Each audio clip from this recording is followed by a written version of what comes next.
Hello friends, welcome back to my channel. તો આજે હું તમારી સામે નવી અલગ જ એવી આઈડિયા લઈને આવી છું, ટિપ્સ લઈને આવી છું.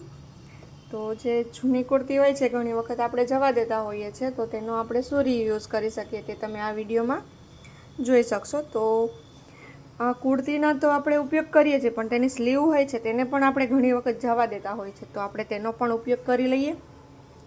તો જુઓ, આવી રીતે મેં તેની સ્લીવ કટ કરી છે. તેને સ્લીવને આમ સરસ કટ કરી લેવાની છે.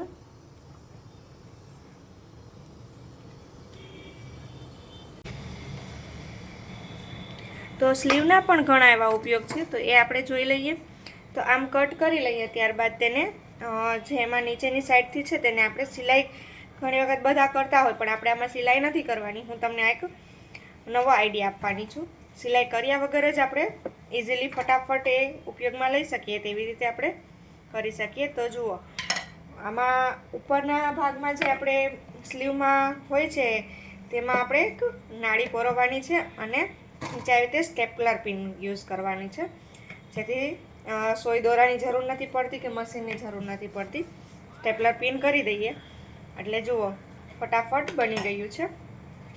તો આપણે તેનો ઉપયોગ બોટલ રાખવા માટે કરી શકીએ, કબાટમાં વસ્તુ રાખવા માટે પણ કરી શકીએ. આવી રીતે દોરા છે એ બધું પણ સાચવવા માટે પણ આપણે તેનો ઉપયોગ કરી શકીએ. બારે ક્યાંય વસ્તુ લઈ જવી હોય વોશ બેગ તરીકે, તો એમ પણ તમે યુઝ કરી શકો છો. તો એના ઘણા બધા આપણે ઉપયોગ થઈ શકે છે. તો આવી રીતે બનાવી અને તમે તેનો ઉપયોગ કરી શકો છો.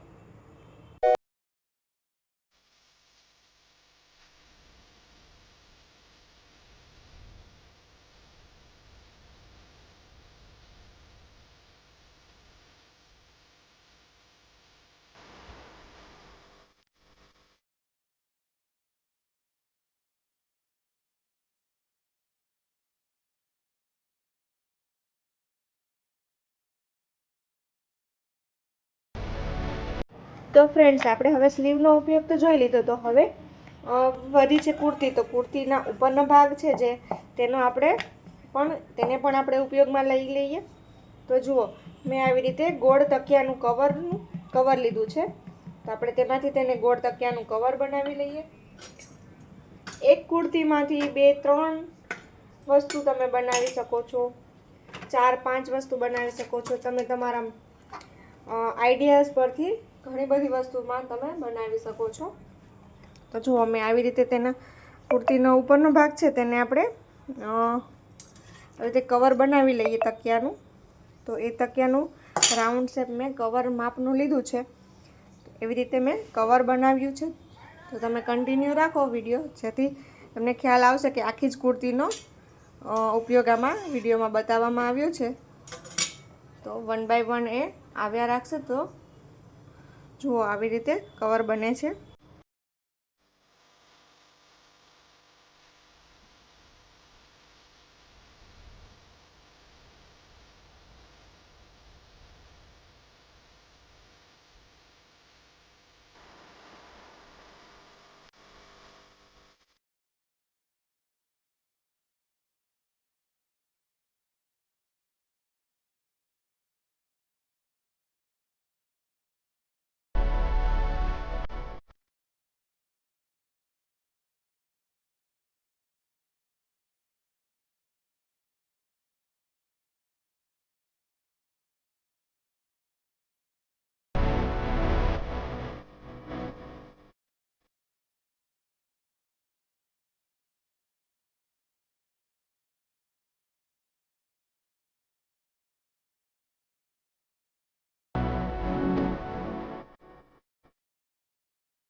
તો ફ્રેન્ડ્સ જો હવે આ જે કુર્તીનો લાસ્ટ ભાગ છે એ બચ્યો છે, તો આપણે તેનો પણ આપણે શું ઉપયોગ કરવો જોઈએ એ પણ જોઈ લઈએ. તો તકિયાનું કવર સરસ બની ગયું છે, એ તમે જોયું, ખૂબ જ સરસ બની ગયું છે. તો એવી રીતે પણ તમે બનાવી શકો છો. હવે આ કુર્તીનો જે લાસ્ટ ભાગ છે તો આપણે તેને પણ જોઈ લઈએ. તો આવી રીતે સ્ક્વેરમાં કટ કર્યું છે. હવે તેને બંને સાઈડ પલટાવી અને તેની 3 સાઈડ આપણે સિલાઈ કરી લઈએ, એટલે આપણે કપડાં રાખવા માટે બેગની જેમ કવર બનાવી શકીએ, સાડી રાખી શકીએ, વસ્તુ રાખી શકીએ. કબાટમાં ઘણી બધી વસ્તુ તેમાં ઓર્ગેનાઇઝ કરી શકીએ છીએ. તો એવી રીતે પણ તમે બનાવી શકો છો. તો એ પણ એક ખૂબ જ ઉપયોગી એવી વસ્તુ બની શકે છે. વેસ્ટમાંથી બેસ્ટ બનાવવું હોય તો આ બધી ઉપયોગી ટિપ્સ ખૂબ જ સરસ છે. તો એ પણ તમે ટ્રાય કરી શકો છો.